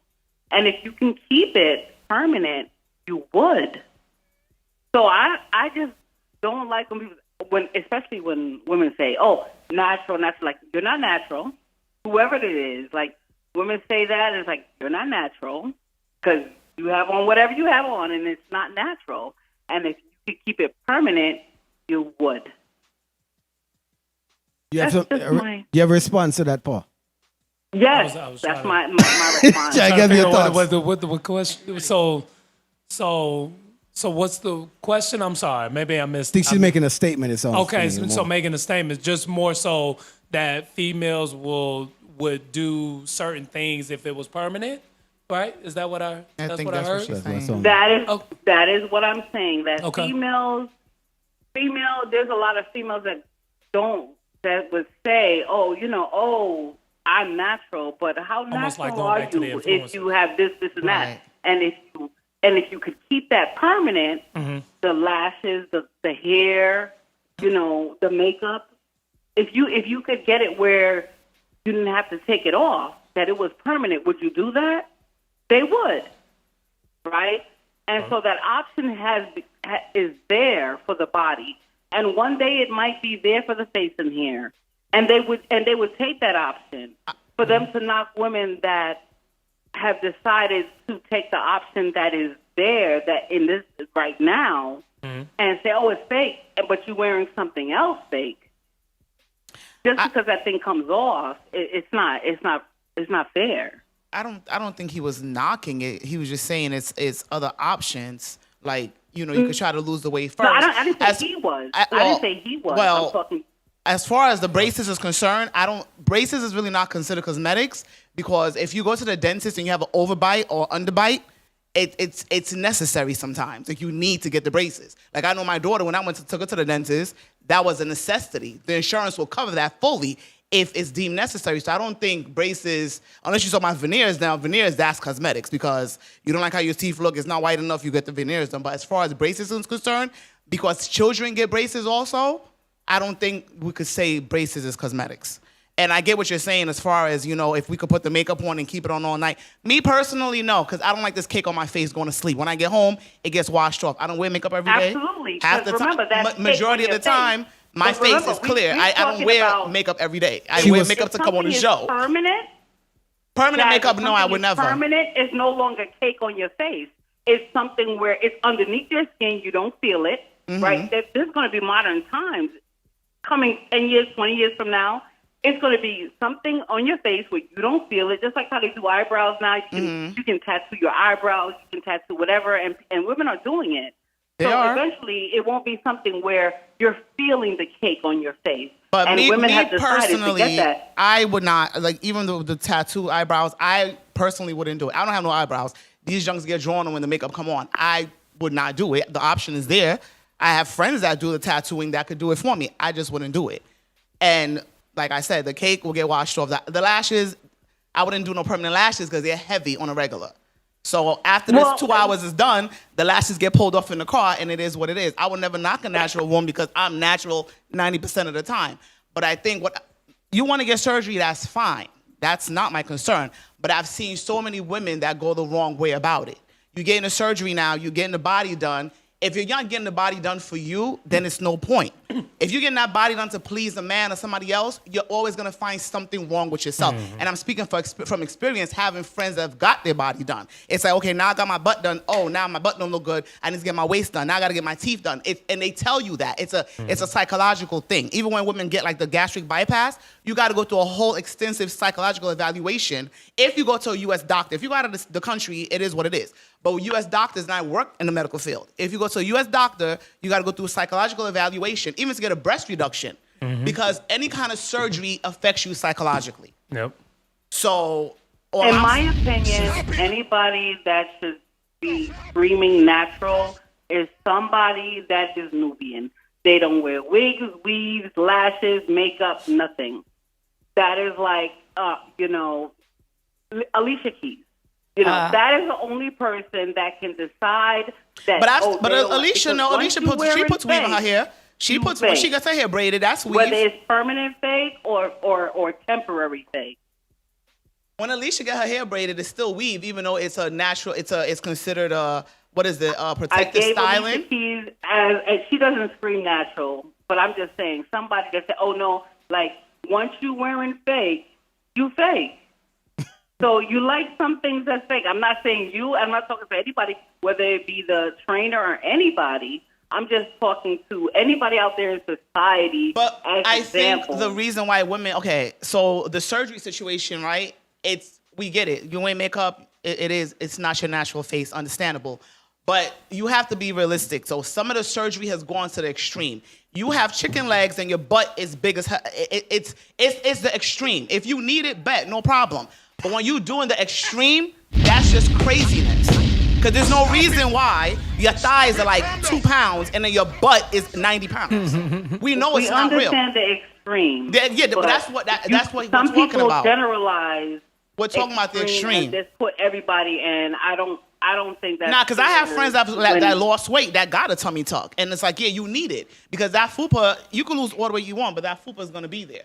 But anyway, thanks for your But call. I mean, hon. it's the same with the lashes. I mean, we can talk about lashes that's way too out there. It's like Oh, yeah, they be lashes too long, outrageous. then Like, make it mine is too flying right extreme. now. Mine is a bit outrageous right now, but I get it. I mean, it could be anything. Like, so I think that we should just refrain from discussing women.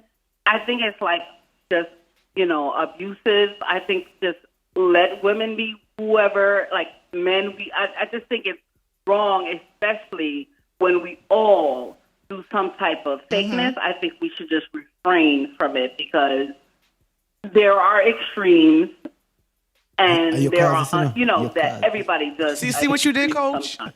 Do not. But again, thank you for calling. But I really feel like what he was trying to talk about was he was basically saying, it's other way. Look for Well, I another wasn't route talking before. about what he was talking about. I had something to say, and I said it. All right, thank you. Thank you. Have a good night. You have a good Appreciate night, it. We hon. appreciate it. Would you like to speak? So that was nice. I like that. I enjoyed that. So basically, yes, I was referring more so that there's so many other routes that I feel like people should consider before going straight to doing anything surgically, because that's going to alter your body. It's going to alter your face. It's going to alter, how your body is naturally structured. And again, I think it boils down to, and I like the fact that, of course, in America, that they do certain evaluations before they even give you surgery, because you do have to have some type of, it would be nice for you to have some type of mental or emotional stability to understand, okay, first of all, why am I doing this? If you are just doing it because for the kicks and giggles, okay, that's great. But then what is next? Because the problem is you're going to have those individuals that are going to find something else wrong because of whatever. And then something else wrong for whatever. And then all of a sudden, 10 surgeries later, now all of a sudden you're trying to mentally get it together. No, it's kind of too late at that point. So that's why I mentioned when I sit up here and train, not only physical, but I also want to strengthen your mental and emotional, because I want you to understand that no matter what shape or size that you end up being, confidence is important. And you need to have confidence within yourself. Not just what you see in the mirror, but when you wake up and you are 100% happy of how your body is transforming and how your mind is transforming and how you're able to control your emotions and stuff like that. That's the ultimate key. I know people now that might not be physically magazine-wise tip-top shape, but you couldn't tell them nothing as far as their character and personality. And I know individuals that you could put them on the magazine right now, and mentally and emotionally, they are shot. Yeah, but a lot of them on the magazine fake too, because Pillow Talk, you're live. up and all of that. Hello? Yes. Are you calling to talk to somebody? Hello? Yes, we can hear you. All right, 1 second. All right, big up to the show. DJ Thing, big up yourself, Machine. Yes, bless up yourself. Can you hear me? Yes, we can hear you. Oh, me can't hear you. 1 second. On the sound so low. We're good, man. Just talk, man. We can't hear you good. All right, 1 second. 1 second. I'm going to put my headphone. No, hang up. I'm putting my headphone right now so me can't hear you. Smaille, look like you have got you have got to talk about All this. right, can you hear me now? Yes, we can hear good. Yes. 1 When second. I come back, I have to pay me for come back. You have to pay you to come back. All right. What time you say? All right, 11 wait, o'clock. hang on now. Don't hang up. Man, I work tomorrow. I get Madman in Stop now. by here and connect us. Right now, somebody's calling. And go ahead, brother. We're listening. We hear All you. right, so. We hear you perfectly over here, sir. On the sound so low. Thing, me I got hang up and call back because it sound too low. Me can't hear you, but you hear me. Yes, we can hear you. Just tell us what you want to talk about. But me can't hear you. 1 second. All right. Okay. Madman, go ahead and. No, In my walk back. it's ask the question, I give the answer. You know, I know me if I'm not asking no question. All right, brother. So you've been a selector, or you? Because from I've known you, you've been the host of most of the parties them that I've known, right? For what you know in Orlando, yes. Yes. Sir. Like when I do my live and. You hear me? Yes, perfectly clear. Even though me can't hear it, what me I gonna say is this. Here, first and foremost, big up everybody from the show, big up the guests, big up the female guests, big up the show. What I want to say is this, quick and short.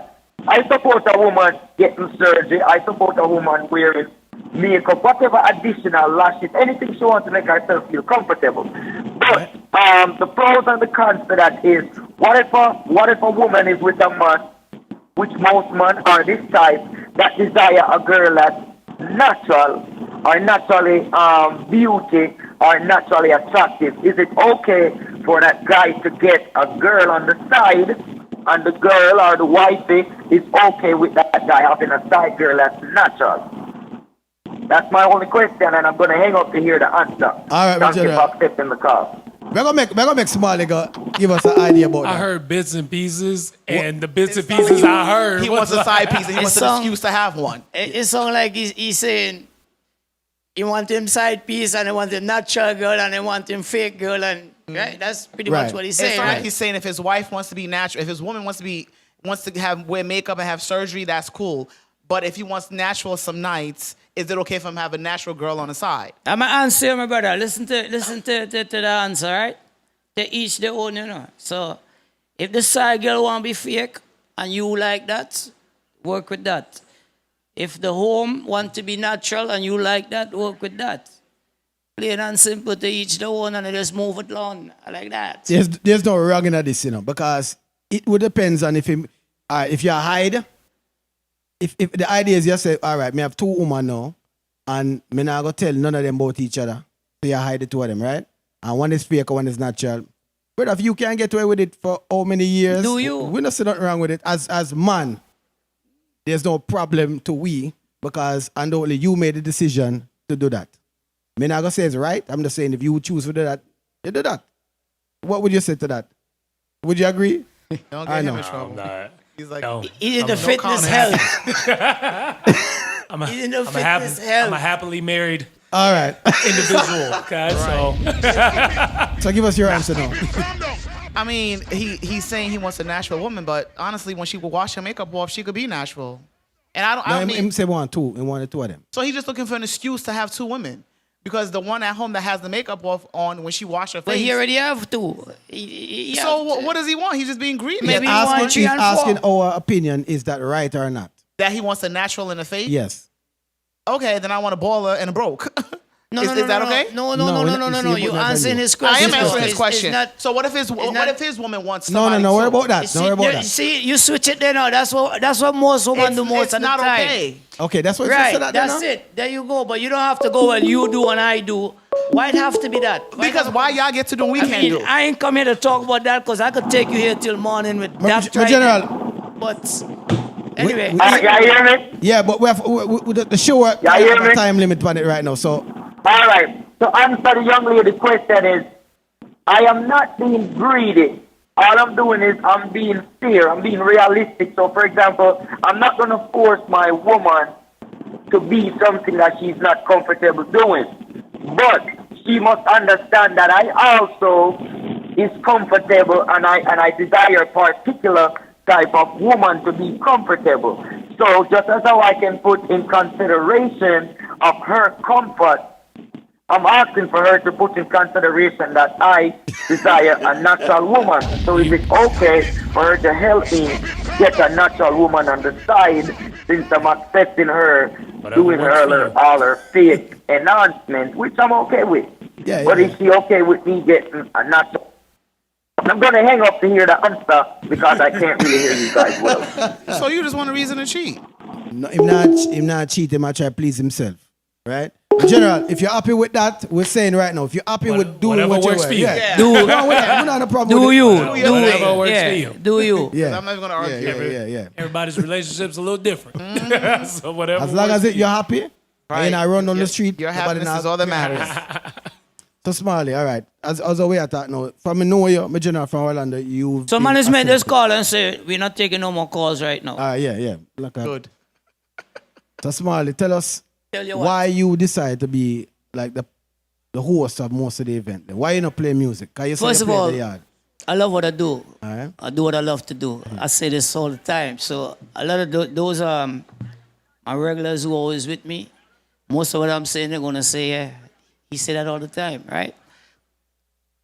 You got to love what you do. Now, there's a lot of DJs, how you come up now, I call them Serato DJs, because they don't know nothing about carrying box and crates and, right? Those things there, Serato and BPM, so they play music through BPM and this and that. I do it for the love and the passion of it. I don't do it for likes. I don't do it for the numbers. When I go on my live, you might see 5, 10 people. It's pretty much more be listening, but you know, I'm not doing it for that. Well, damn, I only got 10, I'm coming off the air. I do it because I love play music. It is part of what I love to do. The talking part and the hosting thing, we consider ourselves entertainers also, because we entertain you. We keep it lively, because first of all, you hire a host. A question came up in Facebook IG this week after the party Saturday where I saw you. Why you DJs talk so much? Right? I just watch it and smile. I ain't response to it because I know I talk a lot too, you know. Stop it! Right? Stop it! Calm down! But you have your time and place to do it too. But the thing with that is, the DJ style of nowadays, you need a hype person. So when you give me a host, you bring on a host, coming on the stage now is Tingaling. Why you hire me and pay me to just say that? I can do that too. You want somebody to hype and entertain the crowd and keep them going in between time. Right? Now we take it to the DJ, to the club now, as far as talking to you. Now some man just pick up the mic and just talk, just for talking's sake. And they don't make no damn sense of what they're saying. So listen to the person and then, and you, if you really love the party and the music, not some can't take constructive criticism. Go to that person and say, yo, you talk to that much, or why and then explain to you what is the reason. Because I get a lot, why you talk so much, Yes, I do, and I admit I do at times, So, the bottom line of what? Because I love what I do, and I'm going to keep doing it right down till I lie down. That means, you know what that means? Right down till I lie down. Till I die. Yeah, man, we hear that, man. We don't say that you talk. You understand? So this is why How long you been doing it? Pretty much all my life, I'm really going to give my age, 28, but, 28 and 6'7", y'all. Stop it! Calm down! 28 times 1. But I've been doing it pretty much all my life. Like, when a young lady asked me before, from Trinidad, went to Brooklyn. I went to Brooklyn when I was 9, 10 years old. As a little kid. I used to beat drums, African drums, back in Trinidad. And like I said to my brother, rest in peace, he was a big DJ in Brooklyn at the time, at Sound System and all of that. And I just, the little brother that follow and just adapt into it and, keep going it. I've always been a selector. As far as selecting, the whole mixing and the pretty thing, that's not me. I mean, it kind of come up with times. Because as you know, from years back, you see me come here, I always move with a DJ and I do the selecting and talking. Lately, I start playing myself now because every DJ is either work or family life or they move out and they can't depend on, so like they say, you got to do your own thing. So bottom line again, I love what I do and I'm going to keep doing what I love to do. That's everything. I mean, it's not all about the money. Of course, you want to get paid for what you do too. You don't want people to take advantage of you, But I do it for the love of it. How do you keep yourself relevant in today's time, and what do you do to keep relevant? Wake up. Simple as that. Wake up. You don't understand that, right? No, me know say you have a different passion than a lot of people for the music, and it Again, shows on you every time when we because of go your out. timing, 'cause I'll tell you, it goes back to loving what you do. Mm-hmm. I'm not just doing it just for the hype or make that extra dollar that night, right? I truly love, but that's my high. I don't smoke, drink occasionally, right? I mean, think about it. You ever see me smoke? You ever see me burn anything? Right? I drink occasionally. Yeah. And you see me too sometimes when I'm working. You see me, that's cool. I'm a little drink, the words. And as soon as I put that mic in my hand on the stage, I'm a different person. Yes or no? Yes. Right? That's what I came here to do. And that's why they hire me. There's a reason why they hire me, because I bring that energy. That energy, like you say, it just come naturally, brother. Just with me, it's just that's why the Madman come in there, sis. Hello. I'm listening. That's why the Madman come into it. It's just a natural hype. I don't need no stimulation to hype me up. As since the eras of music, I know technically, in my opinion, soca's probably stayed relevant to the same along the ways. But dancehall have changed. What has made soca kind of stay in at the same lane that I have now? Well, you see, you saying that right there, somebody else may give you look at it different what you say. Because we in the soca world, find soca's always getting a fight down. Right? Which it is. It's not even recognized as a genre right now. We're still trying to get it, and it's not. Afrobeats come out now. Afrobeats is a twist of dancehall, which we know, and have a soca feel to it. Right? You could play an Afrobeat with a soca beat, and you will think it's the same thing as far as the DJ who mixing and you understand. So soca music always getting the fight down. It's not where we want it. Now, in saying that, I came to Orlando. When I came here, I came in the late 90s from Brooklyn, right? I came here as a 100% dancehall DJ selector, I wasn't even playing soca other than Carnival time in Brooklyn. I mean, Carnival time, And when I came down here as LP International. I'm original selector from LP International. Enough don't know that. Okay. Right? And when I came down here, I kept couple dance. And bring LP, one was at Afrique, at Rotary, if you remember those days. Right? And with Schoolie. Schoolie was with King Chalice them time there. It was Afrique, LP, King Chalice, and somebody else at Rotary. And then I kept another dance again, LP of course, and others, I think Poison Dart or so. But then I realized when I go to the club or I go where soca is, because, not just say Trinidad alone, but, that's my roots. I realized the soca that's being played, the tiny one and the dollar wine, when there is so much music, what's going on here? So I pick up soca, because that's where I come from, I never turn back.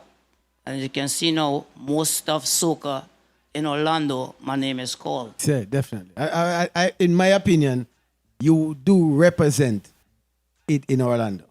Me not say there's not selectors that are great doing it, but I feel you represent it, bleed it, talk it. If me see in a party, me just know say the hype, and you have a passion for music, dance, the whole light. So me just know say it's a different energy. Me not like if they don't know you, promoter them of today's time don't know MADMANSMALLIE. For the love of music, for love of soca music. The funny thing in that, right now, there's new promoters on the scene now, and the younger generation who look at me as an OG. Well. And I'm glad for the name, because I am an OG. Right. I mean, I'm 28 years old, it's... Right. You do your thing. But... So, like you said, you know me as a host, not really a DJ, selector, and all of that. But that's what I get booking for here, because most of the see me, like I said, I came here as LP, as dancer. When I went into soca, I always had a DJ with me. But I, the one, was always selecting and doing the talking. But some people don't really know that that's going on. They see as the hype man, I don't know. Right, I, the right, one right. as you know, you the one selecting. I wasn't the mixer and all of that. So as time go along now, when you call me to go on that stage, brother, I'm gonna do what I love to do. And the end of the day, till this interview is done, you're gonna leave. I'm gonna leave here, and you're gonna say, "He said love a lot." Right? Well, I had to even say it, you know. Yeah. Well, it's a soca vibe, but love is on it. Yeah, yes. love did it too, yeah. You know, my show today Monday, yeah, yesterday, I do a love Rockaway Sunday show, right? On my live. You know, the berries and the, you know, no jump up and type of thing. But yesterday, most of the show was talking about love. And when do you say good morning to your neighbor and stuff? The music I was No. playing, you know. Me not say that. No, no. I'll be honest with you. Yeah, right. I don't even, I might know what them look like now. I don't know, but you know, and that's how society is now. We grew up now that everybody is to themselves. That they don't even take time to greet someone. That's one of the problems in life in a whole. That's why I say music is the fruit of life. You know, sometimes I have a friend or somebody and they're a little down. I say, listen to music. I say, well, then I say, listen to there's different types of music. You find the one for what you're going through at that time, that moment, and it will uplift you some way, somehow. You don't have to run to a drink or run to drugs or something like that. You know, like the cigarette smokers and all that. Like, again, somebody might call and say, why are you hating on the cigarette? Like they're saying this, but hating on the woman them who is not natural. He's not. He's just giving you his insight on something, right? But you puff a cigarette, puff, puff, puff, because mentally it helps me. But 10 minutes later, you light another one. Where did it help? Right. Where did it really help? Right. And him smoking weed. Now, weed, From no, the earth. I'm not here to preach, no, you know. I'm not here to preach, but yeah, and I'm going to give you what I do. In meditation and all of that, and it heals and all of that. But majority of us who do smoke, I'm saying us even though I don't, right? It's just for the high at the moment. Mm-hmm. Yes or no? Right. But then what happened after that? No. No, most true weed smokers know how to control and then acting and running like society or social media want to lie to you and tell you you hallucinate and you're doing all this crazy stuff. That don't really happen so with weed. That happens with other drugs, these chemical drugs that you're taking. But we abuse it. We smokers, we ganja heads, abuse it. We don't utilize it. We brutalize it. Stop it!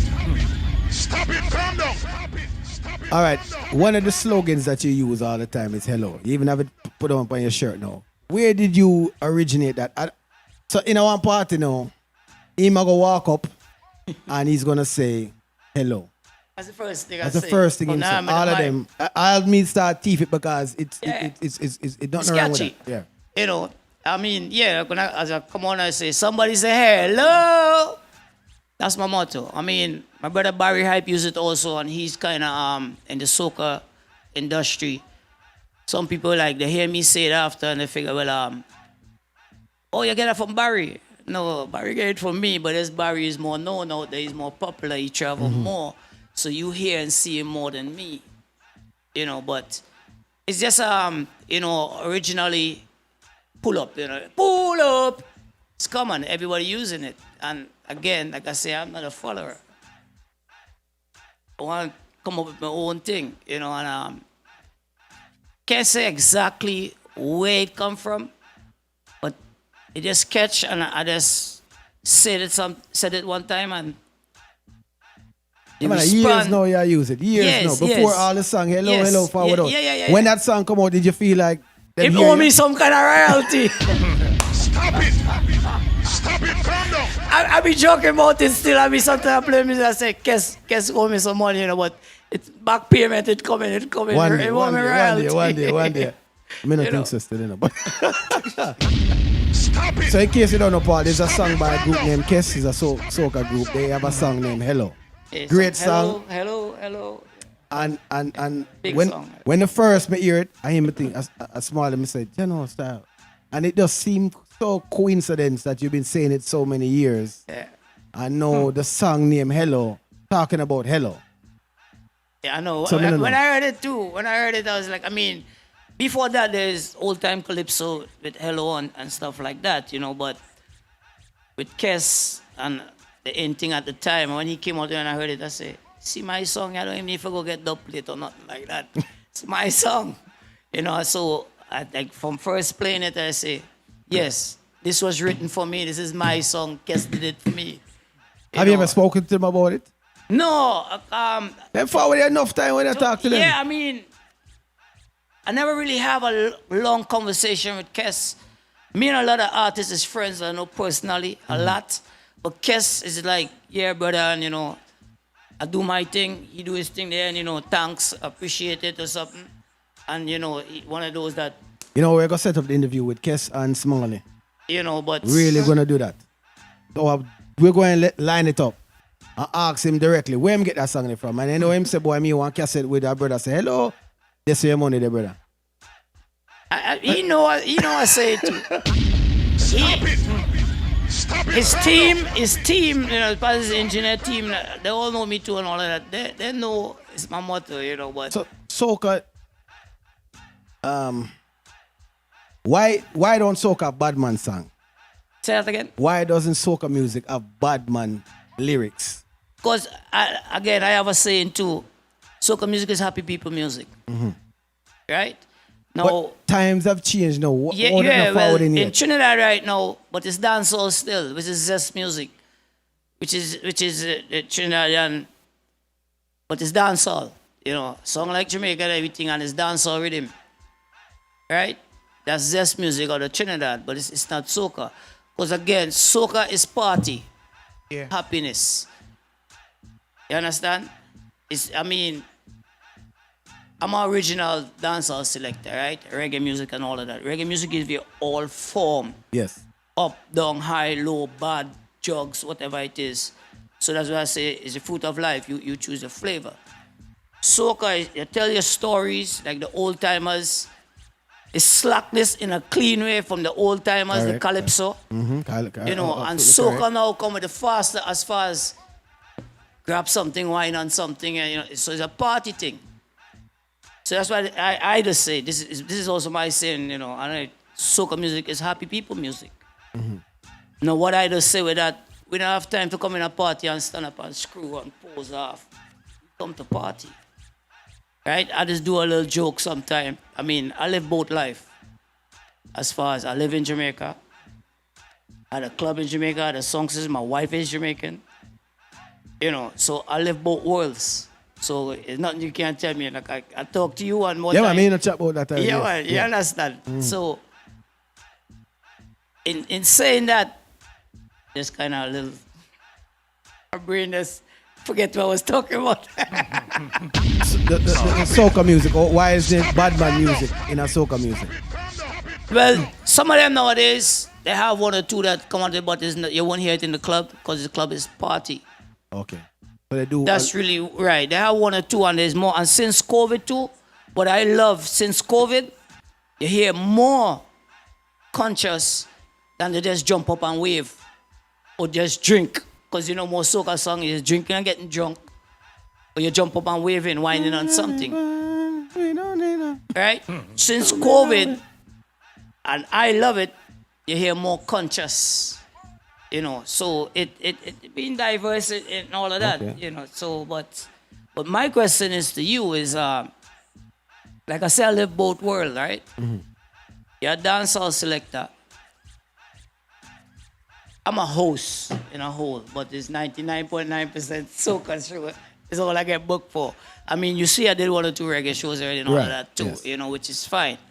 But what is the love and hate with? At one time, we say majority of Jamaicans and soca music. What's the hate? What was the issue? What's the hate with soca music? Let me explain it differently then. Like for instance, I'm Love and Harmony Cruise, Barris, I'm on that every year, right? Major Hype he be on it something. He couple times. He was on this year, and in his comedy show, he said something about Jamaicans. As soon they be partying and everything is playing and enjoying themselves, as soon as soca come on, them start, yo, you know. It have changed, and I've seen the change, but there's still those who don't want it. My question is, why? What soca do to you? Why you hate soca? But you play hip hop, you love it. You play anything else, you love it. Now Afrobeat come on, you're killing it. Soca come on, you vex. Why? I can't answer the vex part. I go one place, my brethren them forward with me, and we play reggae music. They book me as a dancehall reggae selector, and them have selectors who was there playing Afrobeats and hip hop, but I was there to play dancehall. Right. The event turned into you had to Afrobeats. When you're looking at the crowd, you really have to, well, that I go play tonight. Yeah, that ironic. If you want the effect of the crowd, you're gonna have to find 2 Afrobeats and play. It was no other way. Right. Right? So me playing the reggae music, and me I said, "But I stand up and I watch it." And me I said, "Jaja, I've got to switch." So my brethren them said, "Things, so why you switch for? Yo, Ben must say reggae where I play them, brother. Where this and when Afrobeat come in, them never too happy with just that all night we go hear Afrobeat." But are you a brethren them? But me I said they want to hear reggae. I let them forward for Right. reggae. But the Afrobeat majority of the crowd. is gonna hear that music. But as in some people want to hear what they're comfortable hearing. Simple. It's just a bias to them happy hearing that. They don't want to hear nothing else. Yeah, a little piece every once in a while can drop in. But may I tell you, they're never happy. But that's your brethren them. Yes, I mean, I sure you say them are Jamaican. But when you play the other music, everybody at party still, everybody. right? But me I say, I have to go up to my brethren. I have to go left and talk to them. Right. Because them will ride with you. Understand? So it's anything. People are stuck in their ways. Yeah, and you have to want to adapt. Right. When soca start dropping now, remember I say soca now, carnival time, soca music start take over now. Right. You understand? But we happy with reggae. So why we gone in at the back of the class now because of this type of music dropping now. So that's probably the fight start from. But me not think no dancehall or anybody who loves music have a passion. It may be just stemming from that itself. And let me tell you something funny, right? I travel all over this world doing what I do. Right? Like I say, I live in Jamaica. I did and originally out of Brooklyn after I leave Trinidad as a youth. And in traveling the world, and just what we talking about is Jamaicans in a sense, and soca. Do you know the most fight down in traveling this world I get? Is it only in Orlando? Well, I know one different place. I'm not lying. I'm going to be honest with you. But what I'm saying within Jamaican and soca, I go to Miami, Fort Lauderdale, anywhere else, they welcome it. You will get the 1 or 2, that's, but the most hate I get is in Orlando. This is a place, brother. I'm going to be honest with you. You have to be, you see, any selector will play here so and leave and go anywhere else, your eyes are like, wow. Music is so accepted where you feel like, accepted. But yes, sir, it's so segregated bad. Like, at that alone you have to play, brother. Forget the crowd moving. And at that you have to play. So if you go to a soca dance, at that you have to play. Not saying that, yo, why we just can't have a nice time? And everybody play and the whole way dance and enjoy ourselves. But it seems like there's I'm going to be honest. I got some stories with that here. I mean, we on time and, but yeah. at the same, like, the garage crew, I hang up my bedroom them out of the garage. We used to keep party down a regular and all of that. And I was part of the crew still, right? So I'm playing, because I'm always one of the DJs on it too. Play this, play that, and then I went into some soca. After about the 3rd or 4th song, one brother come up to me. Like he want bad me up. But we not take bad up. But he's like, yo, he came, yo, what you do? A Jamaican thing, this sinner. That's what he said to me. I had this laugh. But me with my attitude and the whole Brooklyn mentality, I just stop the music and tell him about himself. Right. on the mic, Just like that. which is kind of wrong still, because that could lead to Cause of Right. right. Escalate. But again, the streets of Brooklyn in me, it came out. Right. So I actually stopped the music and I tell him, listen, man. But the funny thing is about it, though, I played myself also, because I already had a dancehall song lined up for play next. And after I played, I said, damn, Smaille, you're an idiot. You should have gone and play more soca. So he looked like he punked you. Yeah. Yeah. So I played that. That's why I said I got played son. myself. But my point is, brother, where's the love, man? Let's show some more love. That's all I'm saying. Well, me can't speak for everybody. You see me at every different type of genre. I go have a party, me can't make it too. And I go there out of love of just the music. And Smaille is one of the few that I know is there just for the love of music. Like if you need an MC and Smaille did it, yeah, I get that. Yeah, I get that. Yeah, I get a bad host and him can go up there and go speak at any time in the dance. Him know the dance and music. He might not know today song we released last night, but him know I'm trying to keep up, but yeah. Yeah, you're not gonna, yeah, but under that, you did it for music, Yes, correct. for the love of music. We was on what was the dance name? It was a VI event. Oh, last week you talking about? No, man, no, me not talking about that one. It was last the year. the show thing. Yeah, Out- we did it. out of winter. One park, outside we did it. Yeah. And Smaille, when Mr. Smaille, man say, say Smaille, man, I talk about Bob Marley and all these things on the show, I say, no, me if you talk about that. The book at Jamaican Selector we got there, but him I talk about the roots and yeah, man, Bob Marley, this and I say, you see, this is what I'm talking about. When you get somebody like Smaille on a show and have the love and the education of music, that him need it coming after that now. Right. Someone know it. Yeah. Because them have different culture to play in the event. And I forward as the dancehall DJs are one of them. And him already tell everybody about Bob Marley. Oh, don't worry, be happy. And he's saying these things and I'm good. All right. We don't have to talk about that then. And He that's already what did it's supposed to be all about, not because I'm Jamaican, I'm supposed to only play dancehall. Not because I'm Trinidad and I'm supposed to play only soca. It's because I'm American, so I'm supposed to play only hip hop. Right. Which, and if you want to talk some history now, hip hop come from Jamaica, but from in the Bronx, so it started. But we ain't gonna go into all that history. But that's the whole thing. First of all, you as a selector, DJ, whatever you call yourself, when you're time to play for your crowd, not your two brethren and them on the side. Right. You understand? The hear that? promoter booked you to entertain that crowd and do your thing. So you gotta you gotta know, like, so when I host shows, other than Carnival itself, and at Carnival in the United States, not in Trinidad, you're gonna get some Bob for me. You're gonna get some Barris in between because you're gonna get 90% soca. Right. Well, yes. So we have to, because guess what? It's not only soca people out there. People listen to all kind of music. This is where I go back to music is the fruit of life. It's many different flavors.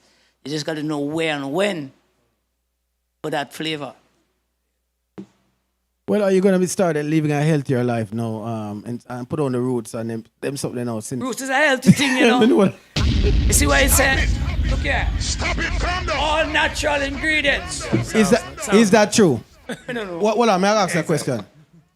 Is water more healthier than the Gatorade you're drinking right now? Nah, water dilute and all these different things and all of that. Read the So ingredients. that's very true. Like I said, too much of anything can sit up here and be unhealthy. So yes, at first water sounds, healthy, right? But if you drink too much of it, it does dilute and it does flush out some of the minerals and stuff that your body honestly needs to sit up here and function. Too much Gatorade, too much Powerade, too much electrolytes, you do have the sugar content. So you just have to figure out things in moderation and find that balance. That's it. Too much of one thing, good for nothing. And That's that's what about they it. said. We are going to set up a time you forward this and play music. Because if you did tell me say you have selecting track, I'm going to say, come and play. No, seriously. No. You're going to forward back and play one night. We're going to have you up here to select. Yeah, well, So you tell me which Monday you're available, you're going to forward this. So you're going to stand up. No, right? See the mix of them, right? Put on. Be serious, no? Yeah, I don't have a problem Don't with that. tell me say you're going to do it and then the one more- only thing is the timing. Just slide out. You know, Alright, like whichever I say, Monday you're I travel, available. I travel. Whatever a lot, Monday. so- Yourself. Whatever Monday you're available, just let me know. Oh, okay. Tell them how them can get in touch with you for booking or whatever. Like that. Well, again, IG, MADMANSMALLIE, Facebook, Smaille Bolai, Twitch, MADMANSMALLIE, and of course, if you, when you're going at my IG, if you go in my profile, there's links as far as phone number, as far as the book to reach out to me, you know. But How come you don't have a management team then? I had a manager, but it seemed like I was managing more myself, you know. The manager, respect due to the manager, but the manager was too busy to really, you know, had other more important thing I would say. You know, so 99% of my booking, I get it myself.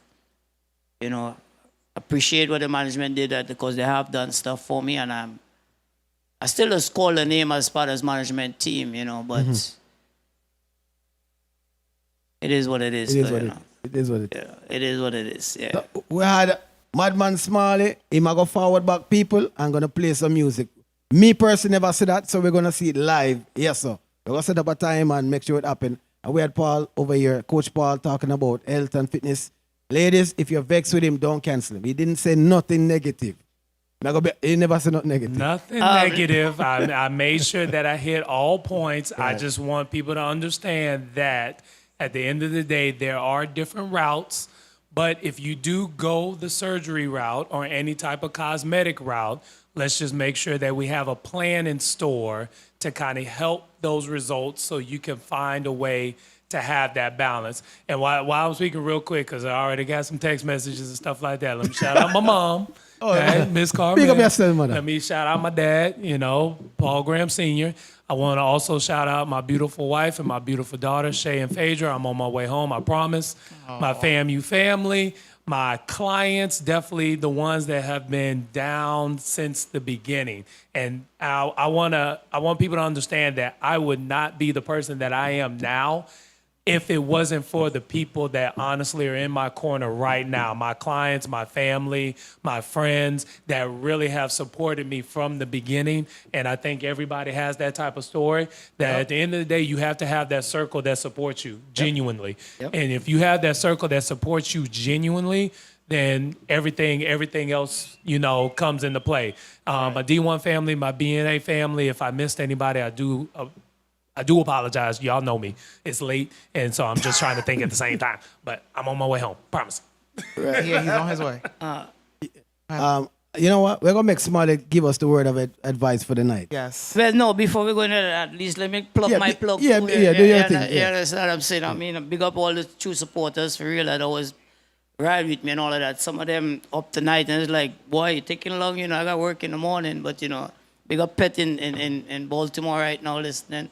You know, Tampa, Goalie, the whole crew. Goalie, big up yourself, G. Big up everybody. But of course, you know, I'm the voice of Orlando Carnival. Yes, Along with my 100%. girl, Lady Mystique. You know, represent Orlando Carnival and going to the world. I'm also Soca Viva. Miami Carnival is next week. So I will be in Miami from Wednesday to Wednesday. Now, when we say that, it's bookings from Wednesday to Wednesday. Yeah, we know that. You know, we go non-stop. That's, you know, it's non-stop energy. Saturday coming, I'll be in Tampa. Those who listening can come on in Tampa, Jerk Hut, Young Spice birthday. MADMANSMALLIE will be in the building. But what I really want to say, I do lives Sunday, Tuesday, and Friday. My Sunday show is called Nice and Easy Rockaway Sunday. Rockaway music, reggae music, nice, mellow, groovy soca, some oldies, some, you know, that's what you get. The madness, the craziness, you don't get that.